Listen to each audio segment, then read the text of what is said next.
حمد و صلات کے بعد عزیز دوستو، بزرگوں، بھائیوں، حضرات، علماء کرام، آج یہاں ایک دارالعلوم کا مدرسے کا سنگ بنیاد ہے۔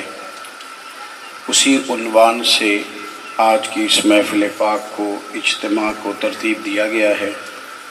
اللہ تعالیٰ دین کے ہر کام میں خلوص عطا فرمائے۔ اللہ تعالیٰ ہر ریاکاری سے، تصنع سے، بناوٹ سے، ذاتی شہرت، ذاتی مفادات سے سب کو ہمیشہ محفوظ فرمائے۔ علم کا معنی جاننا ہوتا ہے۔ قرآن مجید، احادیث مبارکہ ہمارے بزرگوں کے آثار بتاتے ہیں کہ مسلمان کی طبیعت میں علم کا شوق ہونا چاہیے۔ قرآن پاک کا، احادیث مبارکہ کا، اپنی ضروریات کا علم اور اس علم کا شوق اور اس علم کے لیے اپنے دل میں طلب، یہ اہل ایمان کا طریقہ ہے۔ نبی پاک صلی اللہ تعالیٰ علیہ وآلہ وسلم فرماتے ہیں کہ علم کا طلب کرنا ہر مسلمان مرد اور عورت پر فرض ہے۔ اپنی ضروریات کا علم حاصل کرنے کی کوشش کرنا، اس کوشش میں لگ جانا اور اس حصول کے لیے تھوڑی سی جد و جہد کرنا، یہ بڑا ہی ضروری ہے۔ جب بندے کے پاس علم آتا ہے نا، تو اسے چیزوں سے آشنائی حاصل ہو جاتی ہے۔ جب تک بچہ چھوٹا ہوتا ہے اسے نہیں پتا کہ یہ لائٹ ہے، اس میں میرا ہاتھ چلا گیا تو مجھے کرنٹ لگے گا، چونکہ ابھی اس کو کرنٹ کا علم نہیں ہے۔ جب پتہ نہیں ہوتا تو پھر وہ وہاں ہاتھ لگا لیتا ہے، اور جب پتہ چل جائے تو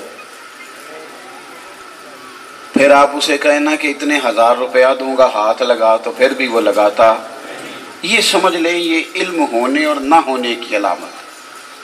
جو لوگ کہتے ہیں نا جی علم کیا دیتا ہے، تو یاد رکھو علم بچنے کا درس دیتا ہے۔ بندہ جب اسے علم آ جائے تو پھر ہر اس چیز سے وہ بچتا ہے جو چیز اس کے لیے دینی طور پر، روحانی طور پر، اسلامی طور پر، فکری طور پر نقصان کا باعث ہو، اس سے وہ بچنا شروع کر دیتا ہے۔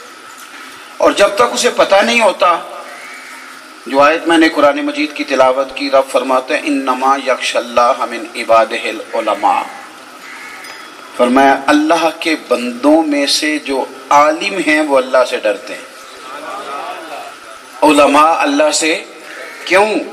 کہ جب انہیں علم آ جاتا ہے نا، پھر ان کے اندر خشیت بھی آ جاتی ہے۔ تو آپ جب پڑھ لیں گے، جب آپ کو علم نصیب ہو جائے گا، جب آپ سیکھ لیں گے، تو آپ کی سمجھ میں بات آ جائے گی کہ یہ گناہ ہے اور میں نے اس سے بچنا ہے، یہ ظلم ہے اور میں نے اس سے بچنا ہے، یہ جبر ہے، یہ حرام ہے، یہ میرے لیے درست نہیں ہے، یہ میرے لیے ٹھیک نہیں ہے، یہ میرے قبیلے، میرے علاقے، میری اولاد کے لیے ٹھیک نہیں۔ یہ بغیر علم کے ممکن نہیں ہوتا۔ اس لیے حلال اور حرام کا علم حاصل کرنا، جائز اور ناجائز کی معلومات رکھنا، یہ جس شعبے سے آپ تعلق رکھتے ہوں اس شعبے کے متعلقہ جتنے کام ہوں ان کو سیکھیں۔ علم کا شعور اپنی طبیعت میں پیدا کریں۔ علمی مجالس کا، اور علم بحث کے لیے نہ سیکھیں کبھی بھی، علم سیکھیں اپنی تربیت کے لیے۔ اس لیے نہ سیکھیں کہ میں نے سیکھ لینا ہے اور پھر میں نے بحث کرنی ہے اور پھر میں نے اس پر بہت سارے ابحاث کھڑے کر دینے۔ علم دیکھیں نا، جب بندے کو علم آ جاتا ہے نا تو اس میں ادب بڑھ جاتا ہے، اس میں ادب بڑھ جاتا ہے، اس میں احترام بڑھ جاتا ہے۔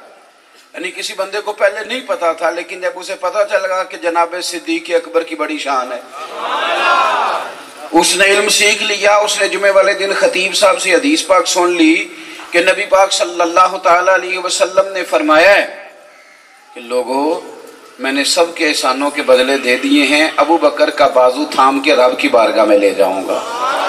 اب علم آ گیا کہ حضرت صدیق اکبر کا ہمیشہ احترام کرنا ہے، ہمیشہ ادب کرنا ہے۔ پہلے شاید کسی موقع پر کسی جگہ کسی کو ناآشنائی تھی، لیکن کسی نے حدیث پاک سن لی حدیث کہ حضور فرماتے ہیں لوگوں، اللہ کی قسم، جس گلی سے میرا عمر گزر جائے شیطان وہ رستہ ہی بدل جاتا ہے۔ اب حضرت عمر کی قدر بڑھ گئی، احترام بڑھ گیا. یعنی پہلے شاید کو بندہ بے پاک ہو، اللہ معاف کرے، خدا نخواستہ، لیکن اس نے سن لیا کہ نبی کریم علیہ السلام تو روٹین میں بیٹھے ہوں، اور روٹین میں بھی حضور بڑے اہتمام سے بیٹھتے تھے، لیکن اگر آئیں حضرت عثمان تو حضور ذرا کپڑا اور ٹھیک کر کے بیٹھ جائیں اور فرمائیں اس سے تو فرشتے بھی حیا کرتے ہیں. جب آپ کے پاس یہ علم آئے گا تو ہمیشہ حضرت عثمان کا نام آتے نظریں جھک جائیں گی، ہمیشہ جھک جائیں گی.